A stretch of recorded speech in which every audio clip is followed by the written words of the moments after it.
Oh, it was good. It was good to get back out there.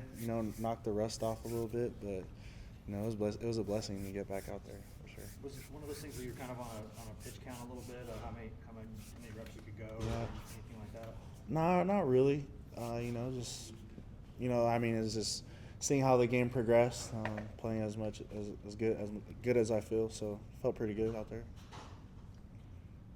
How did you spend this bye week to get some rest? Really, just staying at home, doing some treatment, and watching the games. I don't like to do too much other than when I'm not working out or football. I just like to chill, have some at home time. This time last year, you guys coming off a bye week, going to Arkansas, that was a game you lost. I know you being a leader playing out last year, do you sense a different mentality in the locker room heading into or coming off of this bye week to Arkansas again? Yeah, definitely, a different mentality. Just preaching, having that week off. Everybody's, it's easy to let your foot off the gas a little bit when you've coming off with 2 wins, but really just preaching that you got to stay motivated. Our coaches like to say, there's a little saying, more people die going down the Mount Everest, not going up. So I really just really just puts emphasis on what I just said, just not letting your foot off when things are going good. Yeah. Jaxson, sorry. Go ahead. What was your assessment of the line group in the games you were out, and what kind of progress they've made with obviously several of you guys out? Yeah, I just thought we played really hard. I was really proud of the guys. Obviously, as a group, we've dealt with some injuries, so some young guys had to step up, and our older guys had to step up even more. So I was just really proud of how everyone, picked up their new roles, and really just showed, the type of heart and passion that we play the game with. So I was really proud in that sense, and we got a lot of things to work on as a group, me personally as well, but we're gonna progress each week, and I'm excited for that. How would you describe Caleb Beasley as a player and as a teammate? Yeah, as a player, he's fast, a playmaker, decisive.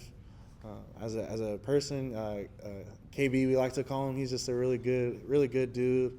Always brings good energy. Always has a smile on his face. So you want those type of guys in your locker room and on your team, no doubt. When you first got hurt, was there any concern that you might be out longer than what you were, or kind of how'd you handle that mentally? Yeah, it was tough, no doubt. It's easy to feed like negativity in your head, but I had a great foundation, great support system. Got into my faith. That's what helped me the most, and my teammates and our training staff. I got news that wasn't thankfully a season ending. So once I found out that it wasn't season ending, I just lived in that training room so I can get back as fast as I could. Once you live in that training room, is it a battle of patience at that point? Because you're probably putting a lot of hours in there. You want to be back. You want to be out there on the games. Is it just kind of a test of your patience too? Yeah, I would say patience and God's timing. It sounds kind of cliche, but it truly is. Like it's not always as you plan it, but it's when it's meant to be, it'll happen. So that's just been my mindset this whole season. But I'm back out here, first game in Neyland since UTEP last year, so I can't wait. Is that why you wear that wristband? Oh, this bracelet? Yes, it's we got this. Some of the players at our little team devotional. It really just talks about like God's or it talks about the gospel of God and all the different the heart represents how God loves us, and it really just talks about how through Him, through Jesus, that we're divided from Him because of sin, but because of Jesus sacrificing His life for us, that we can have that relationship and live eternally with Him. So yeah, I've been really blessed with some great faithful people around here that have helped me grow in that sense as well. Jaxson, one of those is Joey Aguilar. It's our first opportunity to talk to you since he's done what he's done this season. Tell me how impressed you've been and what you've thought of him. Oh, I always knew Joey was, he was gonna come out there with a chip on his shoulder, just because, I was like, this is Joey's last year too. He's trying to make a name for himself, and I'm so, he's such a great teammate.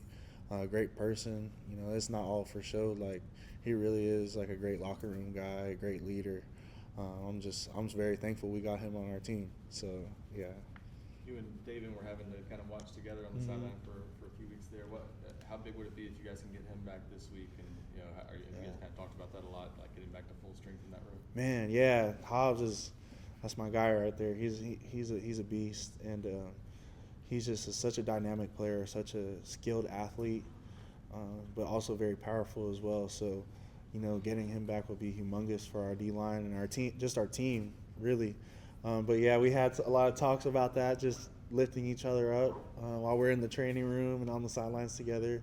You know, really just speaking life to each other. So, you know, I can't wait for him to show you know, the world what he's got. I know he's been working hard to get back out there on the field. So, yeah. Do you guys kind of have a sense among yourselves that people haven't gotten to see y'all's defensive line truly because Daevin hasn't been out there? You weren't out there for most of the first 4 or 5 games. Yeah, a little bit, but I feel like our D line has, you know, they've balled out. You know, obviously we have stuff we got to work on, but you know, the guys that were thankfully healthy have like done some great stuff on tape. But yeah, there is a little sense of, you know, when we get our full health, it's going to be even more exciting. So it'll be fun. One more. What do you see in Arkansas's offensive line and just overall offense? Offensive line, you know, they're going to be a well-coached group. You know, their former coach, Coach Pittman, was a great offensive line coach, and Coach Petrino is a great offensive mind. So we know that it's not going to be a cakewalk. It's going to be a dogfight. So we know that, you know, we can't look past anyone just because of what's happened in the past. And, you know, they're going to be a highly motivated group. Their quarterback makes a lot of plays. He makes a lot of things happen if you're not disciplined. So if we're really just focusing on the little things, you know, that's really all we got to do this week. But we know it's going to be a good game. Thanks, guys. Yes, sir.